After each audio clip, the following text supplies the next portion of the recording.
distintas visiones del mundo, confrontamos ideas y nos encanta el debate. Son nuestros estelares los protagonistas de los siguientes minutos en Buena Costumbre. Bueno, de inmediato saludamos a nuestros estelares de hoy día, ambos candidatos a diputado por el Distrito 20. Claudio Echevers, ¿cómo estás tú, Claudio? Muy buenos días.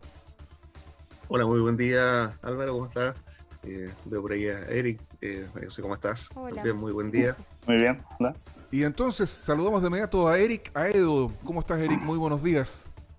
Muy buenos días, Álvaro, María José, Claudio. Un gusto de saludarlos nuevamente. Qué bueno. Oye, nosotros vamos a mostrarles un video que es súper aclaratorio a propósito de esto muy lamentable que ha pasado en Colcura, en dirección norte a sur.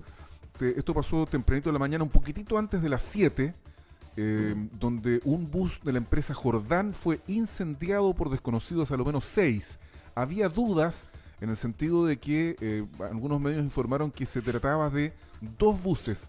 Este video que vamos a mostrar ahora muestra con claridad que se trata solo de un bus, el que fue incendiado por desconocidos que lo abordaron, dicen en sabes.cl, armados con cuchillos, que obligaron al trabajador al chofer del bus a detener la máquina, atravesaron la máquina y le prendieron fuego, afortunadamente sin personas lesionadas.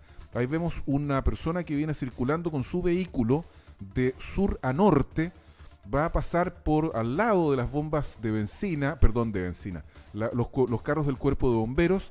Son 4 carros del cuerpo de bomberos y a la izquierda ustedes van a ver los restos del bus completamente quemado de la empuja y ese bus que está ahí, Turbus, era el que la gente presumía que se había incendiado también, cosa que afortunadamente no ocurrió.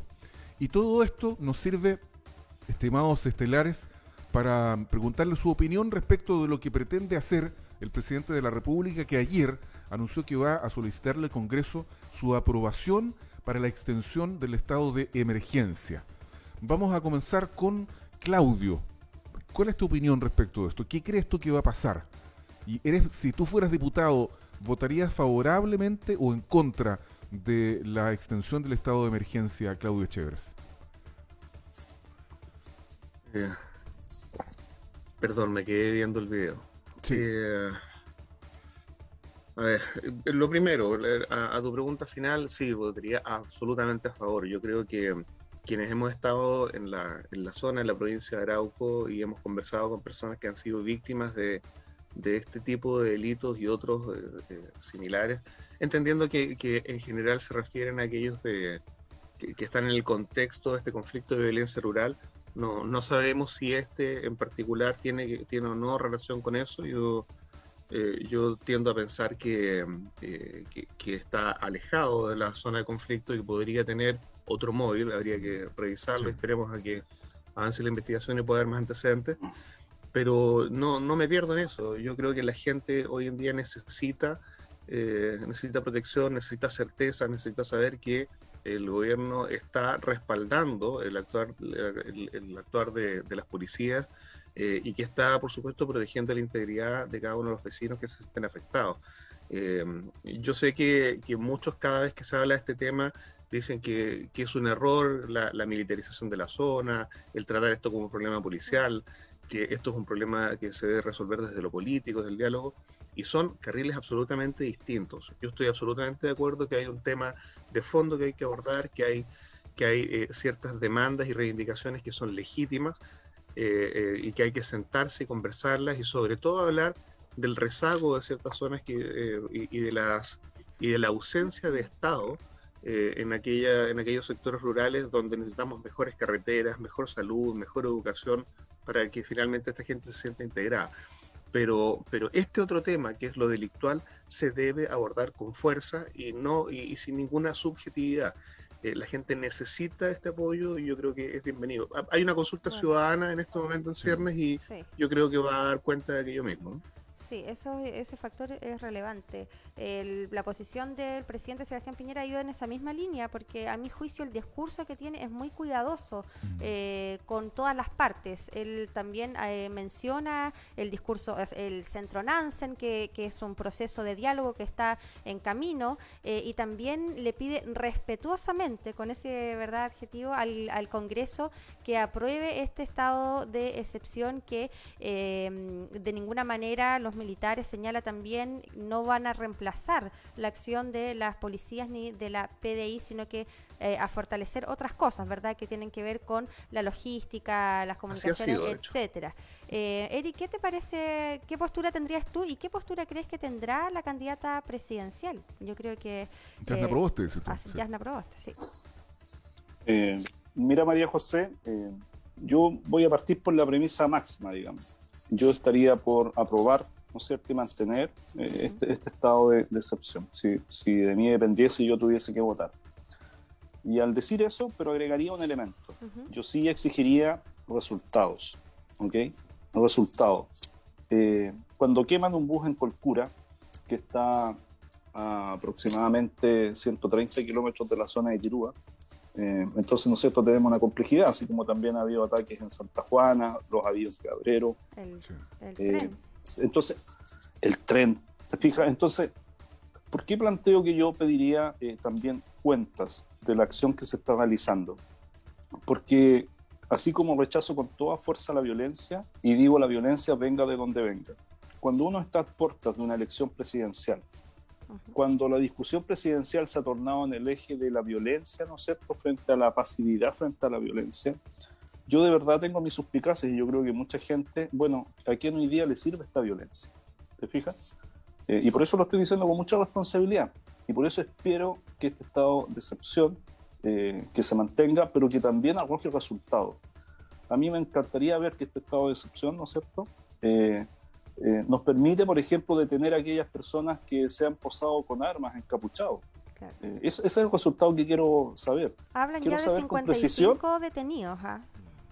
Claro, pero a mí me encantaría saber quiénes son esos detenidos, quiénes han participado en hechos de violencia, quiénes han sido encapuchados, quiénes portan esas armas. Yo creo que la población también quiere saber hoy día, y cuando digo la población, la gente quiere saber, bueno, quiénes son los que están detrás de esta esquema. Yo por eso insisto, María José, yo a pocos días de una elección presidencial, en donde el eje de esta discusión ha sido la violencia, donde el eje de la discusión de la violencia ha hecho subir a Kast en las encuestas sin duda, a mí me encantaría saber quiénes están detrás de estos atentados. ¿Es hoy día reivindicación de las causas de la Araucanía, de la zona mapuche? ¿En realidad es acción de violencia política para influir en una elección? Por eso yo espero resultados, y por eso quiero poner este tema y poner este punto. Pero Eric, en cuanto al panorama electoral, ¿esto podría ser decisivo para la candidata Jasna Proboste? Porque ella, cuando ha sido invitada a diversos debates, de hecho el que fue acá en el Teatro Bio Bio, ¿cómo se llama la...? Herede. Que este conjunto de empresas, ¿verdad? Ella fue y ha sido clara con respecto a no militarizar la zona y siempre se ha enfocado en la salida del diálogo. Es que yo creo que son dos cosas que son compatibles y por eso yo contesto como me hicieron la pregunta que haría yo en mi calidad de parlamentario. Esa fue la pregunta que me hicieron, contesté en esa línea. Yo creo que Jasna lo que debiera hacer, ella es la candidata presidencial. Yo creo que uno siempre tiene que apostar por el diálogo, porque aquí hay que separar las dos cosas, los hechos terroristas. Yo no hablo de violencia rural, yo hablo de hechos terroristas. Aquí hay gente que además con ese terrorismo lo que hace es un negocio, ya lo sabemos de la madera, lo vuelvo a repetir, 6.000 camiones de madera robada circulan por las carreteras de la región del Biobío todos los años y salen por los puertos de la región y son exportados. Lo dije antes, lo vuelvo a repetir y todo el mundo mira para el techo. El Servicio de Impuestos Internos podría ir a buscar, ¿no es cierto?, esas guías falsas. Estoy hablando de más de 6.000 camiones y resulta que no encuentran ninguna y que lo único que detienen a veces es un pobre camionero que arriba un camión. Pero los dueños de esa madera robada jamás aparecen. Te fijas, Impuestos Internos impávidos. Aquí la gente se toma las carreteras, todo el mundo sabe que durante muchos meses, durante la pandemia, más allá de Peleco, había un peaje en donde te controlaban encapuchados y con machetes, y jamás detuvieron a nadie. Entonces esas cosas también es bueno decirlas. Y en ese marco, yo sí apuesto por el diálogo, y creo que en eso Jasna Proboste tiene mucha razón, pero además le diría a la candidata presidencial, mira, lo que necesitamos no es militarizar, lo que necesitamos es control y seguridad en nuestras carreteras, en los caminos. Hoy día la gente no está tranquila. Yo solo hago un ejercicio, que me lo dijo el otro día Enrique Nostroza y lo encontré muy bueno. Si yo le dijese a alguien de Concepción a las 7 de la tarde, oye, vámonos por Contulmo para llegar a Capitán Pastera a comer pasta, jamás, po. yo no sé si alguien me va a acompañar. No. Y eso indica que el Estado de Derecho ahí no funciona. Y en ese sentido creo que Yarna apuesta bien por el diálogo, pero una cosa distinta es enfrentar la violencia con mucha claridad y obviamente entregarle seguridad a las personas. Oye, me gustaría que cambiar de tema, salvo que Claudio quiera agregar algo más y citar... Solamente una observación, porque me parece un poco injusta la crítica a impuestos internos. Yo he estado en conjunto con funcionarios de impuestos internos en varios procesos de fiscalización en la zona que son permanentes. Hay colaboración permanente entre las policías, sobre todo con investigaciones respecto de la persecución de aquellos casos de empresas que eventualmente están facilitando facturas, guías, ¿cierto? Y eso es una labor constante, pero lógicamente hacía falta este apoyo que hoy en día están dando las Fuerzas Armadas en cuanto a lo logístico para poder dar resguardo a los procedimientos policiales y de otro tipo. Entonces, no podemos pedirle a un funcionario de impuestos internos, del Servicio de Salud, de la Seremia de Salud, que vayan a fiscalizar una carretera donde no están las condiciones dadas, ¿cierto?, para poder garantizar la integridad de estas personas. Ellos también son personas, también tienen familias, entonces hay que entender que es muy importante dar resguardo a la seguridad de ellos. Ahora, quisiera también, sí, me parece muy bien que Eric lo reconozca. Con Eric siempre hemos podido conversar en muy buenos términos porque tiende a ser bien sensato y reconocer que, bueno, que si bien es cierto, Jasna Proboste da en el clavo respecto al tema del diálogo, se equivoca. Y es muy bueno que Eric lo reconozca. Jasna se equivoca respecto de criticar esta militarización, porque todos en la zona saben que la zona está militarizada, y está militarizada lamentablemente no con gente de las Fuerzas Armadas, sino que con grupos armados que se dedican al terrorismo. Entonces ya está bueno que dejemos de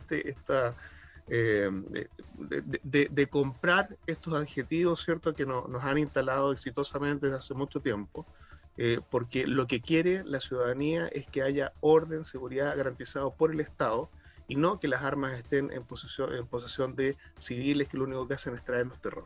Oye, José Luis López dice, sin lugar a dudas, los dos últimos atentados están en el marco del terrorismo, que hoy ya se está acercando a las áreas urbanas, como históricamente en Latinoamérica ha ocurrido con otras organizaciones populares. A propósito de elecciones, queremos cambiar de tema en 2 minutos para cada uno. Franco Parisi. Hay un análisis muy interesante en la plataforma Ex Ante, que habla sobre el perfil de los votantes de Franco Parisi según estudios y diversos especialistas. Fíjense que acá hay un especialista que no cree que Sichel esté antes de las encuestas, que Franco Parisi aparezca en una posición más privilegiada en las encuestas que Sebastián Sichel, que también hay unos que dudan si el techo de Franco Parisi sea el 10%, que fue lo que sacó en la elección 2013 pasada, y cómo eventualmente le podría afectar que el candidato, obviamente al electorado duro, ¿verdad? No le va a afectar que el candidato haya estado ausente, pero esto es antiético, dicen muchas personas, que el candidato esté haciendo campaña, ¿verdad?, en otro país a través solamente de las redes sociales. Dijo que iba a estar, que iba a llegar durante octubre. No llegó. Esto no fue así. Hoy día va a dar las explicaciones supuestas porque esto se retrasó y que supuestamente llegaría el día domingo. Oye, 2 candidatos en cuarentena, Además de como eso. sea Giorgio Jackson, Gabriel Boric y Kass. y Kass están en cuarentena, sí, efectivamente, preventiva. Oye, opiniones. Eric. Se contagiaron juntos. Yo la verdad es que... Andaban carreteando juntos. Dale, Eric. La verdad es que yo a Boris lo habría puesto en cuarentena mucho antes, pero por otras razones. Pero, en fin. Bueno. Oye, bueno, mira, parto. Es bien interesante lo de Parisi, porque de repente uno mira la foto hoy día, de este casi 8-10%, ¿no es cierto?, de Parisi, que habla de votantes entre 30 y 40 años. Sí. Y casi en iguales proporciones hombres y mujeres, lo que no deja de ser paradojal, ¿no es cierto? que tenga un apoyo importante dentro de las mujeres, a pesar que dé 200 millones de pesos en pensión de alimentos. Y un estrato Yo económico creo- bastante medio, C3, Sí. el estrato Es C3. Y por eso lo quiero decir, porque sería, yo lo revisé y por eso lo quiero compartir. El año 2013, cuando participó también París en estas elecciones, económico. Un poquito menos del 11% sacó. poquito menos del 11%, pero en esa oportunidad su franja etaria de votación fue alta entre los universitarios, Efectivamente. primera generación de universitarios, que estaban en torno de los 18 años hasta los 30 años.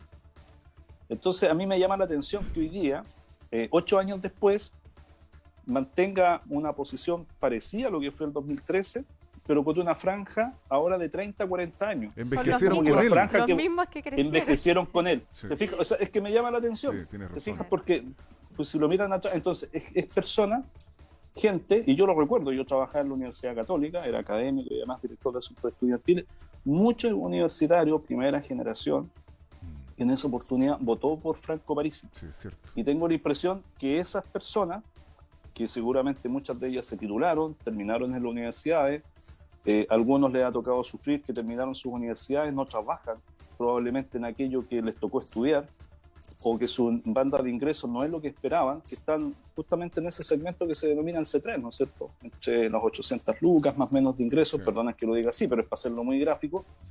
Entonces tengo la impresión que esa banda lo ha acompañado. ¿Ah? Claro. Y más allá de lo que le pase a París y que no pague la pensión de alimentos, ¿okay? A ellos les sigue hablando, les sigue seduciendo y me parece también que hay entonces un segmento de la población en que el desarrollo económico es mucho más importante, o el éxito personal es mucho más importante que los temas éticos. Y esto no es solo para los hombres. Cuando casi la mitad de los votantes de París son mujeres, Claro. que están en el mismo rango etario, quiere decir que algún sector de la población, el no pagar la ¿Compartes pensión de alimentos o esos temas éticos, te fijas, es secundario respecto del éxito personal. ¿Comparte este análisis, Claudio? No. No, a ver, pero con el último comentario, sí, sin duda hay un tema importante allí respecto de la frustración, y estoy completamente de acuerdo, Eric. Ahora, respecto de por qué son los mismos, yo creo que tiene que ver, más bien es el fenómeno a la inversa. Yo creo que hay un trabajo de fidelización muy importante que hizo Franco Parisi durante todo este tiempo. Un error que hemos cometido en los partidos políticos, sobre todo los tradicionales, ¿cierto? Es que nos hemos acercado a nuestra gente, a quienes nos siguen, a nuestros militantes, a nuestros simpatizantes, solo en época de elecciones. Y eso, por supuesto, que se resiente y genera un desapego con la actividad política. En el caso de Franco Parisi, lo que yo he observado es que él ha mantenido un contacto permanente con ese grupo de personas que a él lo siguieron en una oportunidad. Ese trabajo de fidelización ha rendido frutos. Y por ahí él creó redes, son redes que están funcionando, que han estado activas. Es la única manera que se explica también la formación del Partido de la Gente, con amplias cifras de militantes que hoy en día son también quienes lo están apoyando en redes. Son personas entonces que no tienen tendencia política, eso también dice el estudio. Claro, son personas que parten con Franco Parisi políticas. en la primera elección precisamente con ese factor en común, que son aquellos que están distantes de la actividad política, que nunca se han sentido representados, ¿cierto? Y que encontraron en este discurso antisistémico una casa que los cobija. Claro, pero si hay algo más sistémico que Parisi, por favor.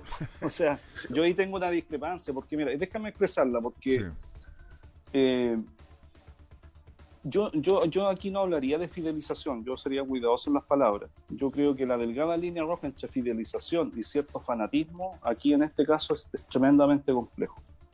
Porque lo que estamos hablando es que a pesar de todos los cuestionamientos éticos, un porcentaje de la población está dispuesto a seguirlo. Sí. Igual. Entonces no me digan que pero eso es transversal, eso es transversal. Porque tú observas exactamente lo mismo en todos los errores que han tenido los candidatos. Pero Claudio, por favor, déjame terminar. Sí. Entonces, es que quiero hacer el punto. Porque esto también hay que decírselo a la población. ¿Cuáles son los reclamos que dice la población respecto de la política? ¿No es cierto que hay corrupción? Que la política ha perdido toda la ética. Bueno, y es bueno decirle también a la población que hay un 10% de la población de Chile que le da lo mismo la ética, le da lo mismo si pagas o no la pensión de alimentos. Entonces hay que decirlo, pues, Claudio, no es que esta no es una cuestión nomás de análisis de mercado. Esto es una cuestión mucho más profunda. Es qué país queremos construir. Porque si nos da lo mismo entonces el comportamiento, entonces tenemos que hacernos cargos como país. Entonces mañana vamos a elegir cualquier presidente, cualquier autoridad, ¿te fijas? Entonces ese es el punto que también la política tiene que poner en discusión y hay que decírselo a la población. Si la población se queja de la corrupción en la política, entonces yo también tengo todo el derecho como político a decirle a la gente, entonces, ¿por qué usted, en vez de elegir a Claudio o a Edo, elige a una persona que debe 200 millones de pesos y aparte que ha sido en pensión de vinculada alimentos? por estafa y estafas piramidales. Sí. Entonces Claudio, no me hablen aquí de 30 privatización. segundos, por favor, Claudio, 30 segundos. Sí. A ver, Eric, lo que pasa es que estamos intentando explicar el por qué esta gente sigue con Franco Parisi y le perdonan finalmente sus pecados, que a mí me parecen imperdonables. Claramente yo en eso concuerdo contigo. Pero ese mismo perdón que lo observamos también en otras candidaturas. O sea, hoy en día mucha gente sigue la candidatura de Yanna Proboste pese a que ella fue separada del servicio público y estuvo inhabilitada por 5 años. Imagínate que tú votaste por Piñera que robó un banco, Claudio. O sea, para que te hagáis la idea. Si vamos a entrar en ese esquema, entonces para que mantengamos bien el nivel. No, Eric, entonces no vengan con esas pachutadas. Seamos súper claros. La gran diferencia entre alguien que es acusado y alguien que fue separado del servicio público como Yanna Proboste es tremenda. Si nos ponemos a hacer el nivel de la conversación. Así, no, Eric. Entonces, tú estás sacando y estás relatando lo de Yanna Proboste. Es evidente, es claro, después del informe de la Contraloría, que la acusación de Yanna Proboste fue una acusación política, Claudio. Entonces no me vengan como las han sido todas. Política. Pero, bueno, entonces vámonos a algo de ahora. Vamos a algo de ahora. Ella está haciendo campaña, ¿cierto? Está hablando del Cuarto Retiro. Sí, un segundo, Álvaro. Y estamos hablando también, ¿cierto?, del tema de los fondos de pensiones, y ella habla de la estatización de los fondos de pensiones, presenta un proyecto de ley, por el indulto, ¿cierto?, de personas que han cometido delitos, y ella tiene además la tupez de decir en cada discurso que ella no tiene nada que ver con eso, que ella no está apoyando estas causas, sin embargo presenta proyecto de ley que no retira. Entonces, pese a eso, la gente sigue confiando, sigue creyendo en ella y sigue dispuesta a votar. Eso mismo es lo que observamos. Lo que ha pasado con Franco Parisi es exactamente lo mismo. Son personas que, pese a que los hechos hablan de ¿Cómo ellos, puedes comparar a con Yanna las palabras Proboste terminan con convenciendo? Por favor, Claudio, yo te diría, la verdad, que veo que has perdido todo el norte y está bien, si vamos a hacer no un debate, no vamos a hacer una conversación, lo que vamos a tirar son cosas a la bandada, porque me parece absolutamente irresponsable que compares a Yanna Proboste con Franco Parisi. No de 200 millones de pesos, cuando fue juzgada en un Senado, injustamente, en mi opinión, asumió eso, y no como Parisi, que no es capaz de volver a Chile porque saben que lo van a meter preso. Entonces, ¿presentó el proyecto de indulto ella? Me parece increíble. Claudio, tenemos que terminar, muchachos, tenemos que terminar, los dejamos ¿presentó ahí. ella un proyecto de nacionalización? Muchas gracias, de los fondos Eric. previsionales? No, Claudio. Gracias, Claudio. Pero son proyectos que están tu debatiendo. compañera de lista. Buen día. Se quedan en el hall. Sí, se quedan en el hall ahí en Zoom, ellos debatiendo. Nosotros vamos gracias a Claudio Chevers y Erika Edo, ambos candidatos a diputados, en la sala de...